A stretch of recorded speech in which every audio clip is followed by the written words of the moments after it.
Hello all together, hello YouTube, hello ladies and gentlemen interested in knives. Today I'd like to present to you a very recently released knife from Acta non-Verba, which is a company located in Czech Republic. It is the ANV A200 knife, which features an axis lock. And since I am a huge fan of axis locks, I was just interested in how this knife would handle, and if it would be anything as good as the Benchmade Bugout. So let's have a look. The knife arrives in this cardboard box, black, nothing fancy at all, and as soon as you open it up, you're going to have some foam in here, this very beautiful congratulations gift card, and this incredibly useful sticker that you could probably stick onto the car of your neighbor or onto your best friend's head. I don't know. And we've got the knife embedded into the foam, and as you can see, Acta non-Verba has a different approach than Cold Steel, which are basically just delivering a cardboard box with a knife in it. So this is very beautifully made, but honestly could have been less fancy in my opinion. Well, let's take a look. What do we have here? We have the Acta non-Verba A200 knife, an axis lock knife. Comes with G10 handle scales and a Sleipner steel blade. About the action, the axis lock action is incredibly smooth, which might be because of the thick Teflon liners that are being used on this knife. It's basically incredibly easy to flick it open by just using the axis lock itself, or you can even just use your wrist and, well, the blade will flip out. It's very easy. They integrated this thumb stud, which I think is completely unnecessary, but we'll talk about that later. Let's start with the blade. The blade grind is a very simple saber to almost full flat grind here. It is done okay. The knife came dull out of the box, or I wouldn't say dull, but too dull in my opinion for a 140 euro knife. There was absolutely no way to cut phone book paper, and it also had difficulties cutting normal paper, so I had to regrind it. And you might be able to spot these, I don't know what these are exactly, but they're not really symmetrical, which is something I do not really appreciate. I would have appreciated it much more if they would have just let these cutouts, they just shouldn't have done them, and used the blade from their ANV A200 knife, which would have been a perfect fit onto this axis lock knife in my opinion. They could also have gotten rid of this thumb stud, which is, well, just way too large in my opinion, and pretty difficult to remove if you want to get rid of it. You have to take care that you unscrew the side that is closer to the blade, because there is not just 2 threads involved but 3 threads in the end. So just grab the side that is closer to the blade and start unscrewing it. Here, got this one, and now we've got a second thread combination, which is in between the left thumb stud and the blade itself. It has a thread cut into it. If you start unscrewing the wrong side, it's going to be difficult. You're going to have a hard time. Yeah, I prefer the knife like this, just without the thumb stud. It doesn't get in the way. It's cleaner. It's just decent, at least now after I grounded myself. The blade steel is Sleipner steel, which is a steel that I really do like. It's completely underrated in my opinion. despite that you do not really see it being used on folding knives. It's a rather tough steel, and some people say it's closely related to D2, which I do not think. I think it's much closer to CPM3V when it comes to its properties. It's got a low carbon content, lower chromium content, and that makes for a very, very tough steel with decent edge retention, and it is really easy to sharpen. Okay, Sleipner steel. It's good that they coated it, because Sleipner steel is not a stainless steel. It's only got about 7.5% chromium in it, and you can take a look at the recipes yourself there in the description. Now, apart from the blade, what else do we have? We've got this handle, and I must say that despite the blade is not really what I would have wanted to see on this knife, the handle is just perfect.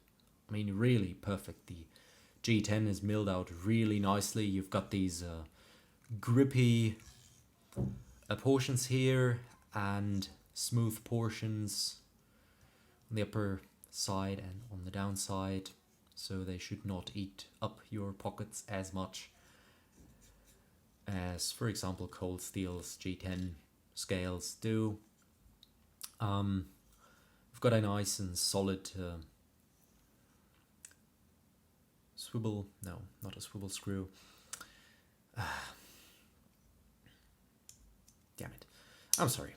And you've got the axis lock with the Omega springs. Basically, it's built the exact same way as a Benchmade Bugout is, just more solid, more sturdy overall, with these liners, these hidden liners that are just partially covering the scale area. And also, what you might be able to see, I don't know, the G10 does have cutouts as well on the inside here. Should be 2 of them for weight relief. The blade comes in pretty comfortable. I mean, for a blade this size, it's about 9 centimeters long and only weighs about 90 grams. That's pretty light. That's pretty good in my opinion. The handle is just awesome. Really. It has enough space for any kind of hand size, and it offers you an almost full grip, which is just health to the ball, balls to the wall, awesome. Yeah. Apart from that, ANV Knives made a very good decision and just used a knockoff of the Spyderco wire clip on this knife right here. It's pretty funny. This wire clip is smaller than the Spyderco clips are. It's a little bit shorter, but you can fit this clip onto a Spyderco, and you can also fit a Spyderco clip onto this knife. What I didn't like is that they use a different way for fixing the clip onto the knife. It is reversible, but it basically screws in between the handle scale and some tiny piece of aluminum that is being inserted from the inside, and it's fiddly. It's not that comfortable to get it to fit, and if you want to reverse it, yeah, I would have preferred it if they just screwed it on like Spyderco does on the outside, grooved, milled 2 grooves into the scale, and then just put it on there. It's more simple. It's more comfortable to exchange it. Now, size-wise, I think I should give you a reference so that you can imagine how big this knife is in reality. I'm just going to grab some of my other knives that I have right here. Let me grab that. Yeah, there we go. So this is the ANV A200. next to my cold steel AD15, and as you might be able to see, they're pretty close to each other when it comes to blade length. The AD15 offers a much larger handle nonetheless.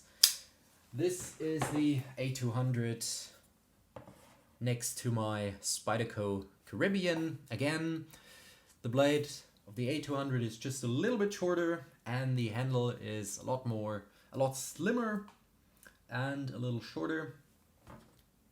Now, what else do we have here? My Spyderco UK PK.